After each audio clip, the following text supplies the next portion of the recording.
श्रीगणेशाय नमः। अथ श्री गणेश पंचरत्न स्तोत्र। मोदाकरात् मोदकं सदा विमुक्तिसाधकं कलाधरावतंसकं विलासिलोकरञ्जकम् अनायकैकनायकं विनाशिते भदैत्यकम् नताशुभाशुनाशकं नमामि तं विनायकम् न ते तरातिभीकरं नवोदितार्कभास्वरं न मत्सुरारिनिर्जरं नताधिकापदोद्धरं सुरेश्वरं निधीश्वरं गजेश्वरं गणेश्वरं महेश्वरं तमाश्रये परात्परं निरन्तरं समस्तलोकशङ्करं निरस्तदैत्यकुञ्जरं दरेतरोदरं वरं वरेभवक्त्रमक्षरं कृपाकरं क्षमाकरं मुदाकरं यशस्करं नमस्करं नमस्कृतां नमस्करोमि भास्वरम् अकिञ्चनार्तिमार्जनं चिरन्तनोक्तिभाजनं पुरारिपूर्वनन्दनं सुरारिगर्वचर्वणं प्रपञ्चनाशभीषणं धनञ्जयादिभूषणं कपोलदानवारणं भजे पुराणवारणम् नितान्तकान्तदन्तकान्तिमन्तकान्तकात्मजम् अचिन्त्यरूपमन्तहीनमन्तराय कृन्तनं हृदन्तरे निरन्तरं वसन्तमेव योगिनां तमेकदन्तमेव तं विचिन्तयामि सन्ततम् महागणेश पञ्चरत्नमादरेण योऽन्वहं प्रगायति प्रभातके हृदि स्मरन् गणेश्वरम् अरोगतामदोषतां सुसाहितीं सुपुत्रतां समाहितायुरष्टभूतिमभ्युपैति सोचिरात् मोदाकरात् मोदकं सदा विमुक्तिसाधकं कलाधरावतंसकं विलासिलोकरञ्जकम् अनायकैकनायकं विनाशिते भदैत्यकं नताशुभाशुनाशकं नमामि तं विनायकम् न ते तरातिभीकरं नवोदितार्कभास्वरं न मत्सुरारिनिर्जरं नताधिकापदोद्धरं सुरेश्वरं निधीश्वरं गजेश्वरं गणेश्वरं महेश्वरं तमाश्रये परात्परं निरन्तरं समस्तलोकशङ्करं निरस्तदैत्यकुञ्जरं दरेतरोदरं वरं वरेभवक्त्रमक्षरं कृपाकरं क्षमाकरं मुदाकरं यशस्करं नमस्करं नमस्कृतां नमस्करोमि भास्वरम् अकिञ्चनार्तिमार्जनं चिरन्तनोक्तिभाजनं पुरारिपूर्वनन्दनं सुरारिगर्वचर्वणं प्रपञ्चनाशभीषणं धनञ्जयादिभूषणं कपोलदानवारणं भजे पुराणवारणम् नितान्तकान्तदन्तकान्तिमन्तकान्तकात्मजम् अचिन्त्यरूपमन्तहीनमन्तराय कृन्तनं हृदन्तरे निरन्तरं वसन्तमेव योगिनां तमेकदन्तमेव तं विचिन्तयामि सन्ततम् महागणेश पञ्चरत्नमादरेण योऽन्वहं प्रगायति प्रभातके हृदि स्मरन् गणेश्वरम् अरोगतामदोषतां सुसाहितीं सुपुत्रतां समाहितायुरष्टभूतिमभ्युपैति सोचिरात् मोदाकरात्तमोदकं सदा विमुक्तिसाधकं कलाधरावतंसकं विलासिलोकरञ्जकम् अनायकैकनायकं विनाशिते भदैत्यकं नताशुभाशुनाशकं नमामि तं विनायकम् न ते तरातिभीकरं नवोदितार्कभास्वरं न मत्सुरारिनिर्जरं न ताधिकापदोद्धरम् सुरेश्वरं निधीश्वरं गजेश्वरं गणेश्वरं महेश्वरं तमाश्रये परात्परं निरन्तरम् समस्तलोकशङ्करं निरस्तदैत्यकुञ्जरं दरेतरोदरं वरं वरेभवक्त्रमक्षरम् कृपाकरं क्षमाकरं मुदाकरं यशस्करं नमस्करं नमस्कृतां नमस्करोमि भास्वरम् अकिञ्चनार्तिमार्जनं चिरन्तनोक्तिभाजनं पुरारिपूर्वनन्दनं सुरारिगर्वचर्वणम् प्रपञ्चनाशभीषणं धनञ्जयादिभूषणं कपोलदानवारणं भजे पुराणवारणम्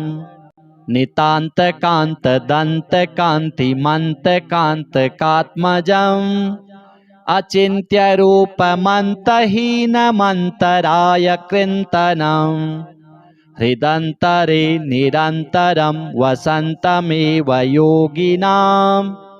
तमेकदन्तमेव तं विचिन्तयामि सन्ततं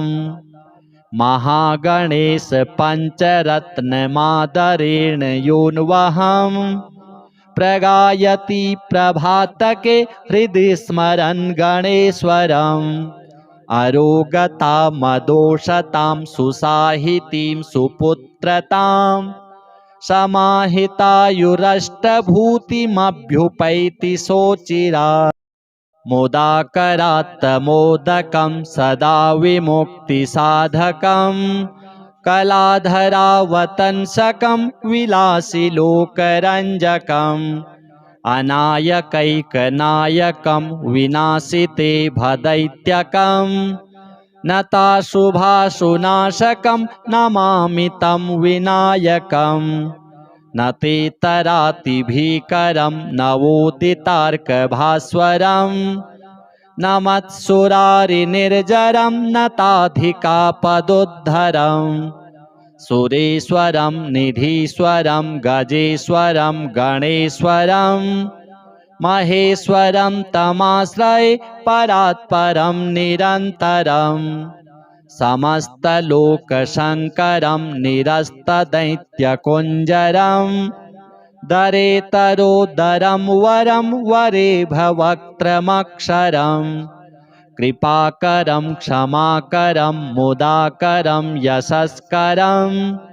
नमस्करं नमस्कृतां नमस्करोमि भास्वरम् अकिञ्चनार्तिमार्जनं चिरन्तनोक्तिभाजनं पुरारिपूर्वनन्दनं सुरारिगर्वचर्वणम् प्रपञ्चनाशभीषणं धनञ्जयादिभूषणं कपोलदानवारणं भजे पुराणवारणम् नितान्तकान्तदन्तकान्तिमन्तकान्तकात्मजम् अचिन्त्यरूपमन्तहीनमन्तराय कृन्तनम् हृदन्तरे निरन्तरं वसन्तमेव योगिनां तमेकदन्तमेव तं विचिन्तयामि सन्ततं महागणेश पञ्चरत्नमादरेण योऽन्वहं प्रगायति प्रभातके हृदि स्मरन् गणेश्वरम् अरोगतामदोषतां सुसाहितीं सुपुत्रतां समाहितायुरष्टभूतिमभ्युपैति सोचिरा मोदाकरात्तमोदकं सदा विमुक्तिसाधकं कलाधरावतंसकं विलासिलोकरञ्जकम् अनायकैकनायकं विनाशिते भदैत्यकं नताशुभाशुनाशकं नमामि तं विनायकम् न ते तरातिभीकरं नवोदितार्कभास्वरं न मत्सुरारिनिर्जरं नताधिकापदोद्धरम् सुरेश्वरं निधीश्वरं गजेश्वरं गणेश्वरं महेश्वरं तमाश्रये परात्परं निरन्तरम् समस्तलोकशङ्करं निरस्तदैत्यकुञ्जरं दरेतरोदरं वरं वरेभवक्त्रमक्षरम् कृपाकरं क्षमाकरं मुदाकरं यशस्करं नमस्करं नमस्कृतां नमस्करोमि भास्वरम् अकिञ्चनार्तिमार्जनं चिरन्तनोक्तिभाजनं पुरारिपूर्वनन्दनं सुरारिगर्वचर्वणम् प्रपञ्चनाशभीषणं धनञ्जयादिभूषणं कपोलदानवारणं भजे पुराणवारणम् नितान्तकान्तदन्तकान्तिमन्तकान्तकात्मजम् अचिन्त्यरूपमन्तहीनमन्तराय कृन्तनम् हृदन्तरे निरन्तरं वसन्तमेव योगिनां तमेकदन्तमेव तं विचिन्तयामि सन्ततं महागणेश पञ्चरत्नमादरेण योऽन्वहं प्रगायति प्रभातके हृदि स्मरन् गणेश्वरम् अरोगतामदोषतां सुसाहितीं सुपुत्रतां समाहितायुरष्टभूतिमभ्युपैति सोचिरा मोदाकरात्तमोदकं सदा विमुक्तिसाधकं कलाधरावतंसकं विलासिलोकरञ्जकम् अनायकैकनायकं विनाशिते भदैत्यकं नताशुभाशुनाशकं नमामि तं विनायकम् न ते तरातिभीकरं नवोदितार्कभास्वरं न मत्सुरारिनिर्जरं नताधिकापदोद्धरम् सुरेश्वरं निधीश्वरं गजेश्वरं गणेश्वरं महेश्वरं तमाश्रये परात्परं निरन्तरम् समस्तलोकशङ्करं निरस्तदैत्यकुञ्जरं दरेतरोदरं वरं वरेभवक्त्रमक्षरम् कृपाकरं क्षमाकरं मुदाकरं यशस्करं नमस्करं नमस्कृतां नमस्करोमि भास्वरम् अकिञ्चनार्तिमार्जनं चिरन्तनोक्तिभाजनं पुरारिपूर्वनन्दनं सुरारिगर्वचर्वणम् प्रपञ्चनाशभीषणं धनञ्जयादिभूषणं कपोलदानवारणं भजे पुराणवारणम् नितान्तकान्तदन्तकान्तिमन्तकान्तकात्मजम् अचिन्त्यरूपमन्तहीनमन्तराय कृन्तनम् हृदन्तरे निरन्तरं वसन्तमेव योगिनां तमेकदन्तमेव तं विचिन्तयामि सन्ततं महागणेश पञ्चरत्नमादरेण योऽन्वहं प्रगायति प्रभातके हृदि स्मरन् गणेश्वरम् अरोगतामदोषतां सुसाहितीं सुपुत्रतां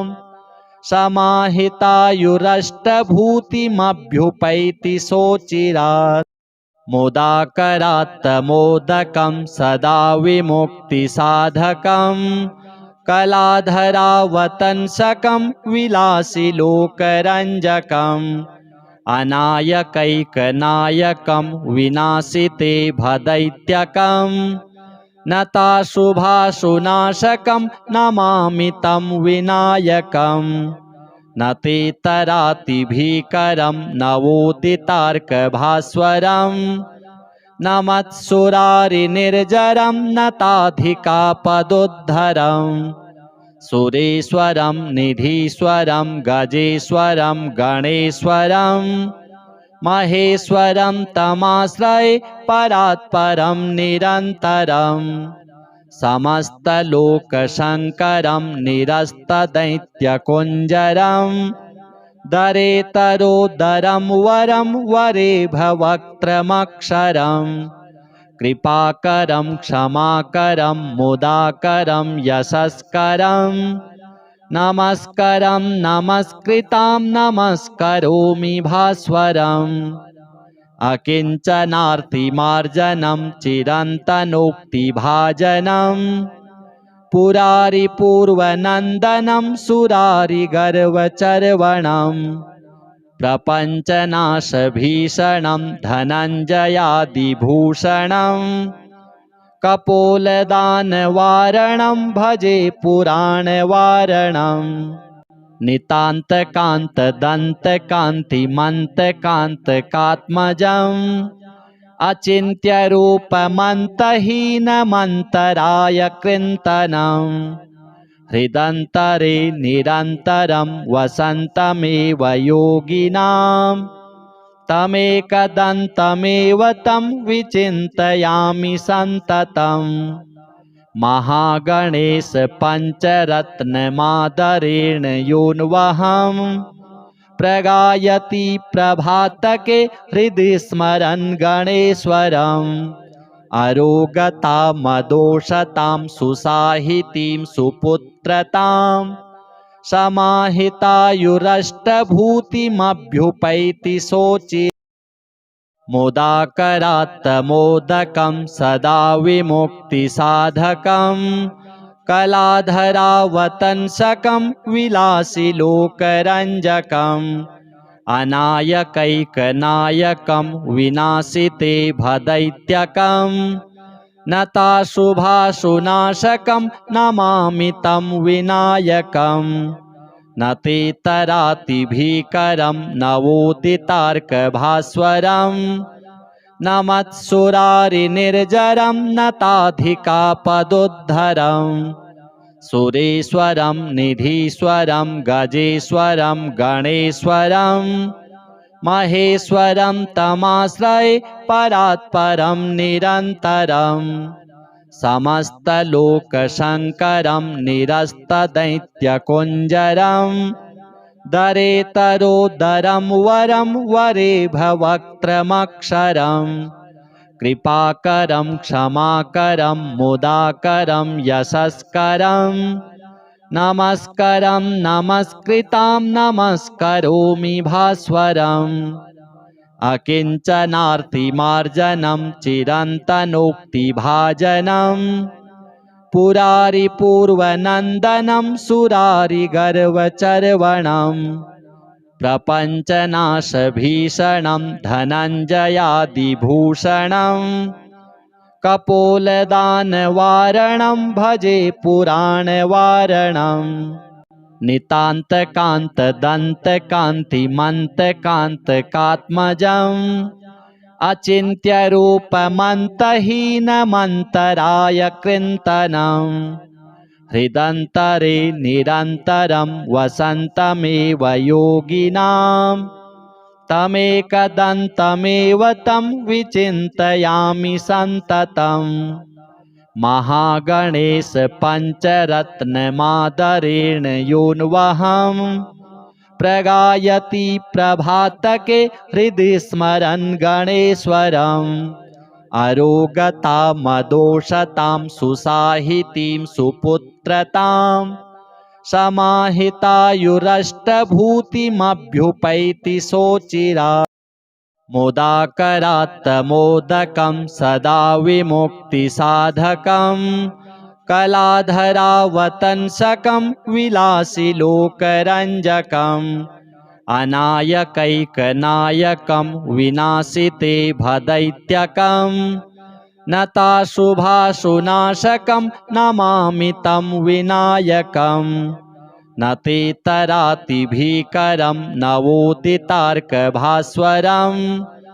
न मत्सुरारिनिर्जरं नताधिकापदोद्धरम्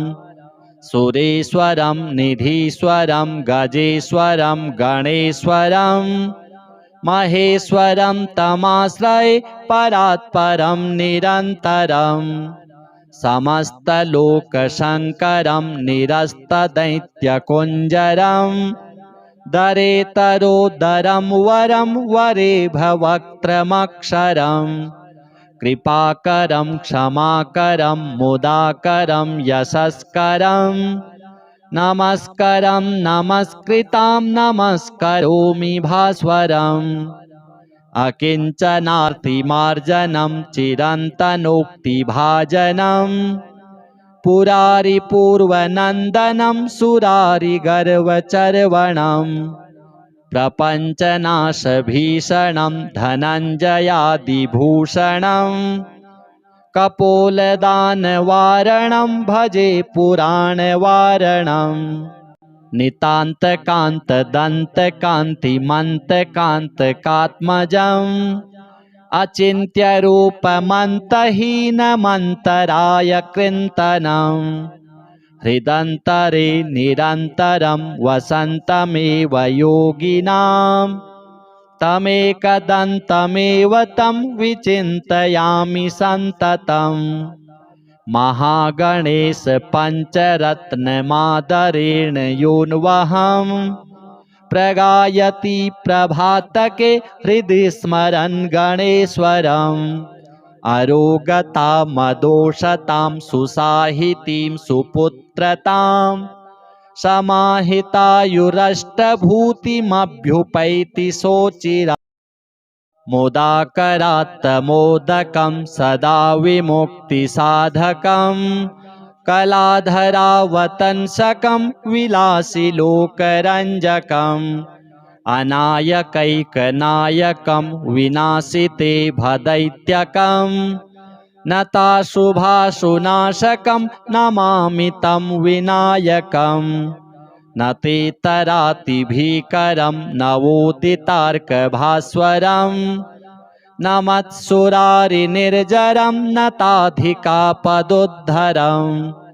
सुरेश्वरं निधीश्वरं गजेश्वरं गणेश्वरं महेश्वरं तमाश्रये परात्परं निरन्तरं समस्तलोकशङ्करं निरस्तदैत्यकुञ्जरं दरेतरोदरं वरं वरेभवक्त्रमक्षरम् कृपाकरं क्षमाकरं मुदाकरं यशस्करं नमस्करं नमस्कृतां नमस्करोमि भास्वरम् अकिञ्चनार्तिमार्जनं चिरन्तनोक्तिभाजनं पुरारिपूर्वनन्दनं सुरारिगर्वचर्वणम् प्रपञ्चनाशभीषणं धनञ्जयादिभूषणं कपोलदानवारणं भजे पुराणवारणम् नितान्तकान्तदन्तकान्तिमन्तकान्तकात्मजम् अचिन्त्यरूपमन्तहीनमन्तराय कृन्तनं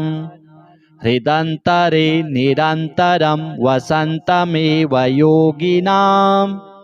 तमेकदन्तमेव तं विचिन्तयामि सन्ततम् महागणेश पञ्चरत्नमादरेण योऽन्वहं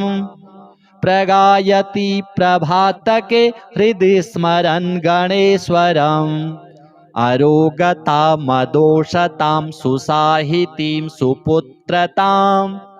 समाहितायुरष्टभूतिमभ्युपैति सोचिरात् मोदाकरात्तमोदकं सदा विमुक्तिसाधकं कलाधरावतंसकं विलासिलोकरञ्जकम् अनायकैकनायकं विनाशिते भदैत्यकं नताशुभाशुनाशकं नमामि तं विनायकम् न ते तरातिभीकरं नवोदितार्कभास्वरं न मत्सुरारिनिर्जरं न ताधिकापदोद्धरम् सुरेश्वरं निधीश्वरं गजेश्वरं गणेश्वरं महेश्वरं तमाश्रये परात्परं निरन्तरं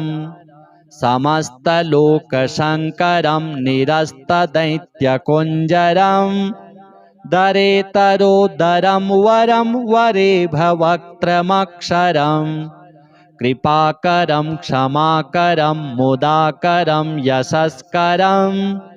नमस्करं नमस्कृतां नमस्करोमि भास्वरम् अकिञ्चनार्तिमार्जनं चिरन्तनोक्तिभाजनं पुरारिपूर्वनन्दनं सुरारिगर्वचर्वणम् प्रपञ्चनाशभीषणं धनञ्जयादिभूषणं कपोलदानवारणं भजे पुराणवारणं नितान्तकान्तदन्तकान्तिमन्तकान्तकात्मजम् अचिन्त्यरूपमन्तहीनमन्तराय कृन्तनं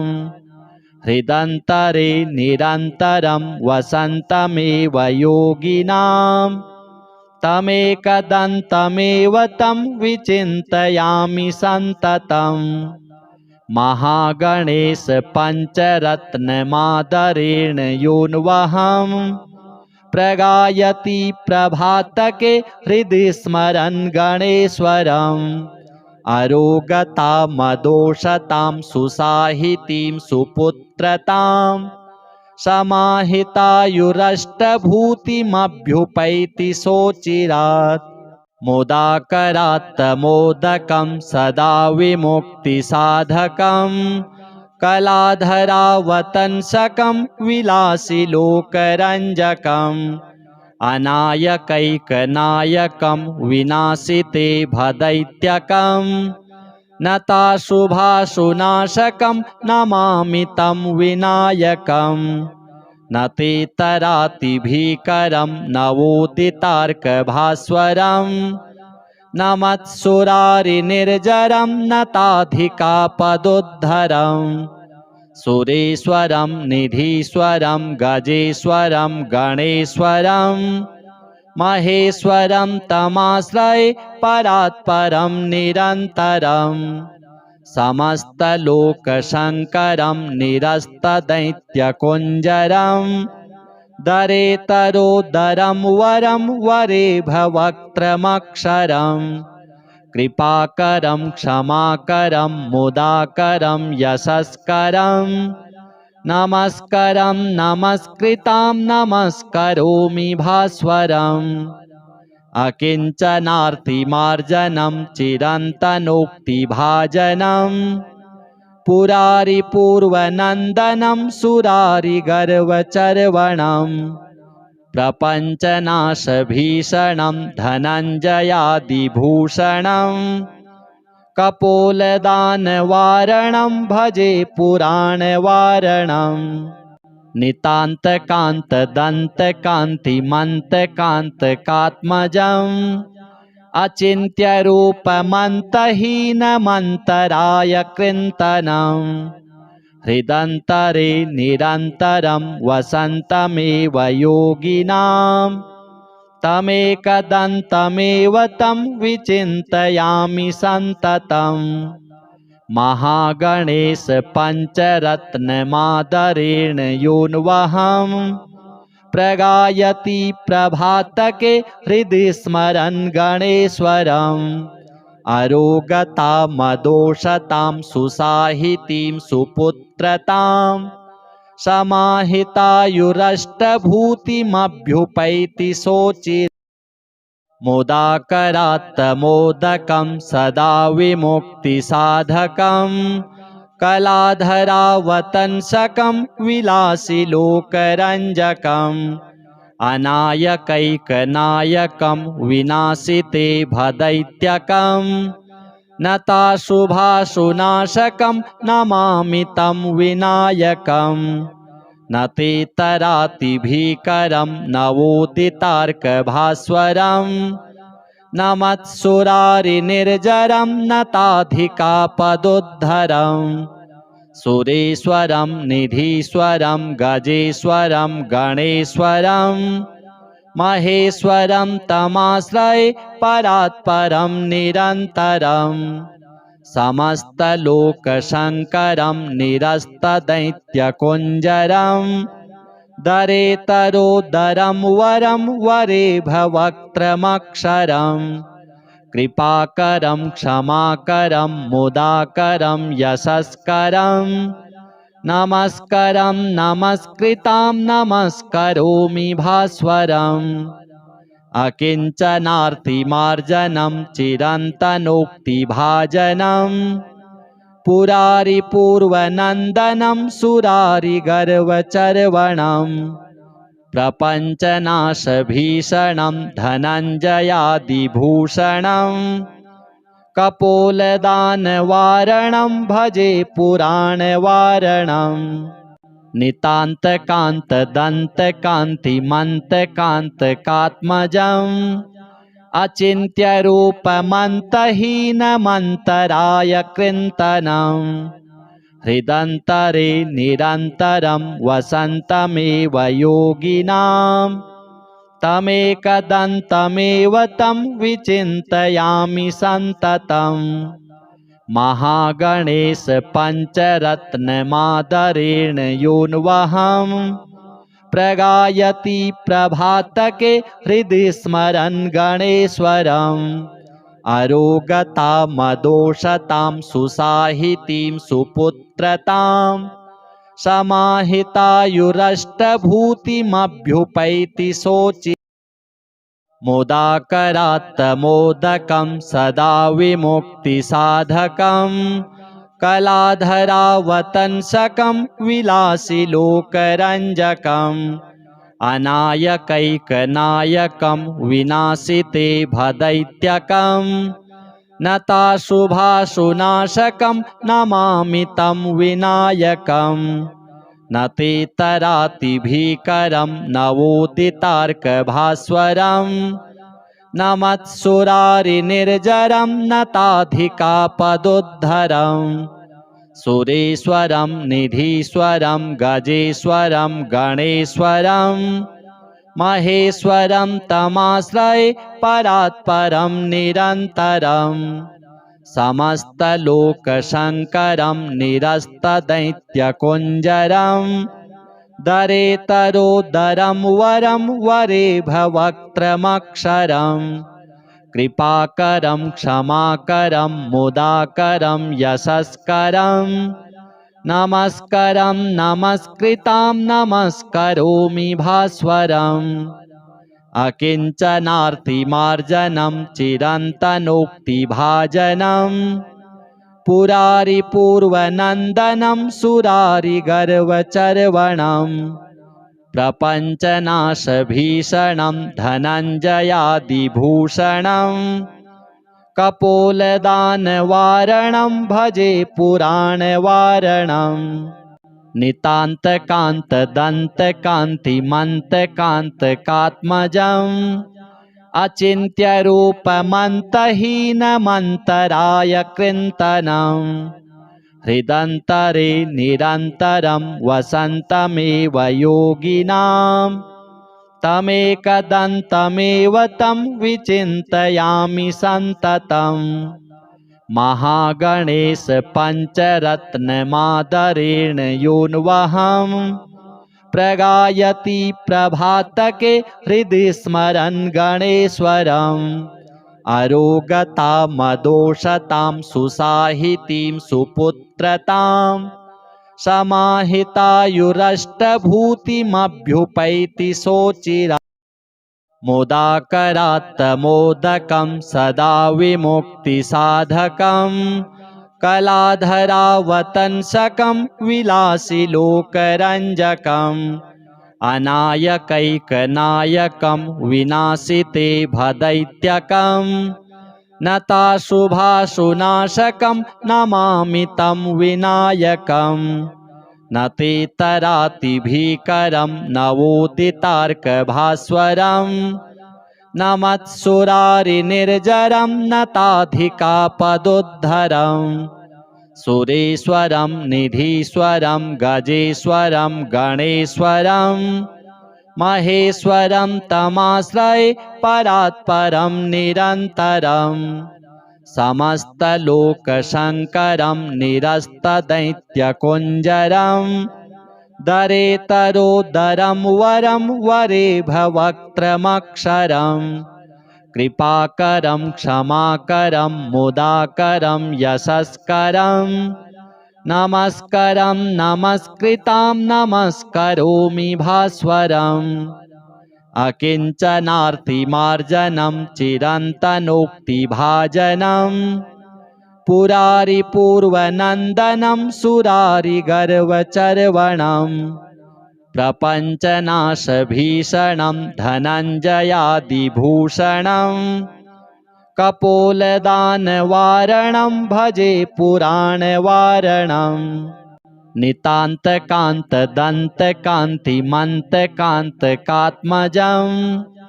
अचिन्त्यरूपमन्तहीनमन्तराय कृन्तनं हृदन्तरे निरन्तरं वसन्तमेव योगिनां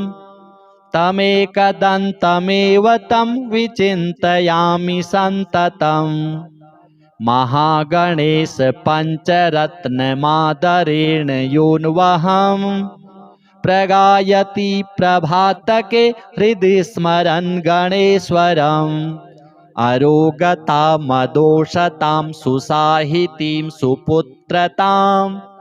समाहितायुरष्टभूतिमभ्युपैति सोचिरा मोदाकरात्तमोदकं सदा विमुक्तिसाधकं कलाधरावतंसकं विलासिलोकरञ्जकम् अनायकैकनायकं विनाशिते भदैत्यकं नताशुभाशुनाशकं नमामि तं विनायकम् न ते तरातिभीकरं नवोदितार्कभास्वरं न मत्सुरारिनिर्जरं न ताधिकापदोद्धरं सुरेश्वरं निधीश्वरं गजेश्वरं गणेश्वरं महेश्वरं तमाश्रये परात्परं निरन्तरम्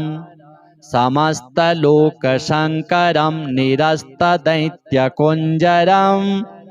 दरेतरोदरं वरं वरेभवक्त्रमक्षरं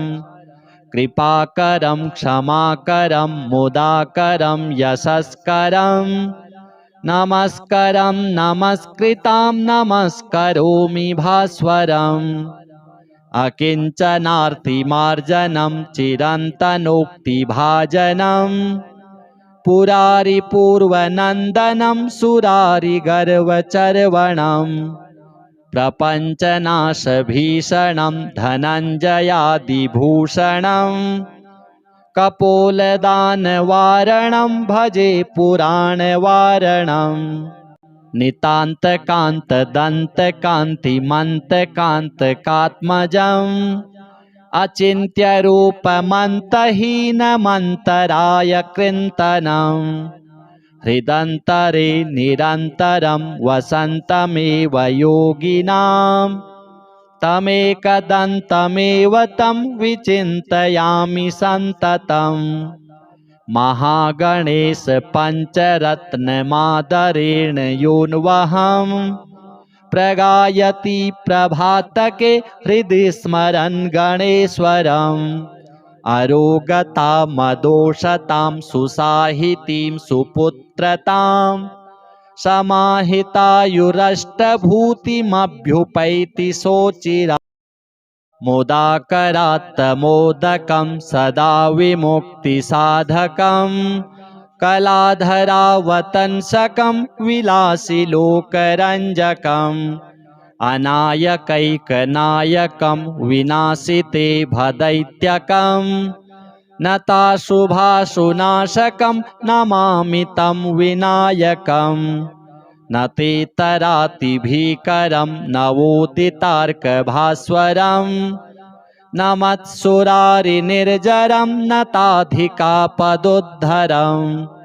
सुरेश्वरं निधीश्वरं गजेश्वरं गणेश्वरं महेश्वरं तमाश्रये परात्परं निरन्तरम् समस्तलोकशङ्करं निरस्तदैत्यकुञ्जरं दरेतरोदरं वरं वरेभवक्त्रमक्षरम् कृपाकरं क्षमाकरं मुदाकरं यशस्करं नमस्करं नमस्कृतां नमस्करोमि भास्वरम् अकिञ्चनार्तिमार्जनं चिरन्तनोक्तिभाजनं पुरारिपूर्वनन्दनं सुरारिगर्वचर्वणम् प्रपञ्चनाशभीषणं धनञ्जयादिभूषणं कपोलदानवारणं भजे पुराणवारणम् नितान्तकान्तदन्तकान्तिमन्तकान्तकात्मजम् अचिन्त्यरूपमन्तहीनमन्तराय कृन्तनम् हृदन्तरे निरन्तरं वसन्तमेव योगिनां तमेकदन्तमेव तं विचिन्तयामि सन्ततम् महागणेश पञ्चरत्नमादरेण योऽन्वहं प्रगायति प्रभातके हृदि स्मरन् गणेश्वरम् अरोगतामदोषतां सुसाहितीं सुपुत्रतां समाहितायुरष्टभूतिमभ्युपैति सोचिरा मोदाकरात्तमोदकं सदा विमुक्तिसाधकं कलाधरावतंसकं विलासिलोकरञ्जकम् अनायकैकनायकं विनाशिते भदैत्यकं नताशुभाशुनाशकं नमामि तं विनायकम् न ते तरातिभीकरं नवोदितार्कभास्वरं न मत्सुरारिनिर्जरं न ताधिकापदोद्धरम् सुरेश्वरं निधीश्वरं गजेश्वरं गणेश्वरं महेश्वरं तमाश्रये परात्परं निरन्तरम् समस्तलोकशङ्करं निरस्तदैत्यकुञ्जरं दरेतरोदरं वरं वरेभवक्त्रमक्षरम् कृपाकरं क्षमाकरं मुदाकरं यशस्करं नमस्करं नमस्कृतां नमस्करोमि भास्वरम् अकिञ्चनार्तिमार्जनं चिरन्तनोक्तिभाजनं पुरारिपूर्वनन्दनं सुरारिगर्वचर्वणम् प्रपञ्चनाशभीषणं धनञ्जयादिभूषणं कपोलदानवारणं भजे पुराणवारणम् नितान्तकान्तदन्तकान्तिमन्तकान्तकात्मजम् अचिन्त्यरूपमन्तहीनमन्तराय कृन्तनम् हृदन्तरे निरन्तरं वसन्तमेव योगिनां तमेकदन्तमेव तं विचिन्तयामि सन्ततम् महागणेश पञ्चरत्नमादरेण योऽन्वहं प्रगायति प्रभातके हृदि स्मरन् गणेश्वरम् अरोगतामदोषतां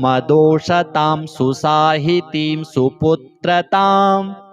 समाहितायुरष्टभूतिमभ्युपैति सोचिरा मोदाकरात्तमोदकं सदा विमुक्तिसाधकं कलाधरावतंसकं विलासिलोकरञ्जकम् अनायकैकनायकं विनाशिते भदैत्यकं नताशुभाशुनाशकं नमामि तं विनायकम् न ते तरातिभीकरं नवोदितार्कभास्वरं न मत्सुरारिनिर्जरं न ताधिकापदोद्धरम् सुरेश्वरं निधीश्वरं गजेश्वरं गणेश्वरं महेश्वरं तमाश्रये परात्परं निरन्तरम् समस्तलोकशङ्करं निरस्तदैत्यकुञ्जरं दरेतरोदरं वरं वरेभवक्त्रमक्षरम् कृपाकरं क्षमाकरं मुदाकरं यशस्करं नमस्करं नमस्कृतां नमस्करोमि भास्वरम् अकिञ्चनार्तिमार्जनं चिरन्तनोक्तिभाजनं पुरारिपूर्वनन्दनं सुरारिगर्वचर्वणम् प्रपञ्चनाशभीषणं धनञ्जयादिभूषणं कपोलदानवारणं भजे पुराणवारणम् नितान्तकान्तदन्तकान्तिमन्तकान्तकात्मजम् अचिन्त्यरूपमन्तहीनमन्तराय कृन्तनम् हृदन्तरे निरन्तरं वसन्तमेव योगिनां तमेकदन्तमेव तं विचिन्तयामि सन्ततं महागणेश पञ्चरत्नमादरेण योऽन्वहं प्रगायति प्रभातके हृदि स्मरन् गणेश्वरम् अरोगतामदोषतां सुसाहितीं सुपुत्रतां समाहितायुरष्टभूतिमभ्युपैति सोचिरा मोदाकरात्तमोदकं सदा विमुक्तिसाधकं कलाधरावतंसकं विलासिलोकरञ्जकम् अनायकैकनायकं विनाशिते भदैत्यकं नताशुभाशुनाशकं नमामि तं विनायकम् न ते तरातिभीकरं नवोदितार्कभास्वरं न मत्सुरारिनिर्जरं न ताधिकापदोद्धरम् सुरेश्वरं निधीश्वरं गजेश्वरं गणेश्वरं महेश्वरं तमाश्रये परात्परं निरन्तरम् समस्तलोकशङ्करं निरस्तदैत्यकुञ्जरं दरेतरोदरं वरं वरेभवक्त्रमक्षरम् कृपाकरं क्षमाकरं मुदाकरं यशस्करं नमस्करं नमस्कृतां नमस्करोमि भास्वरम् अकिञ्चनार्तिमार्जनं चिरन्तनोक्तिभाजनं पुरारिपूर्वनन्दनं सुरारिगर्वचर्वणम् प्रपञ्चनाशभीषणं धनञ्जयादिभूषणं कपोलदानवारणं भजे पुराणवारणम् नितान्तकान्तदन्तकान्तिमन्तकान्तकात्मजम् अचिन्त्यरूपमन्तहीनमन्तराय कृन्तनम् हृदन्तरे निरन्तरं वसन्तमेव योगिनां तमेकदन्तमेव तं विचिन्तयामि सन्ततं महागणेश पञ्चरत्नमादरेण योऽन्वहं प्रगायति प्रभातके हृदि स्मरन् गणेश्वरम् अरोगतामदोषतां सुसाहितीं सुपुत्रतां समाहितायुरष्टभूतिमभ्युपैति सोचिरात् मोदाकरात्तमोदकं सदा विमुक्तिसाधकं कलाधरावतंसकं विलासिलोकरञ्जकम् अनायकैकनायकं विनाशिते भदैत्यकं नताशुभाशुनाशकं नमामि तं विनायकम् न ते तरातिभीकरं नवोदितार्कभास्वरं न मत्सुरारिनिर्जरं नताधिकापदोद्धरम्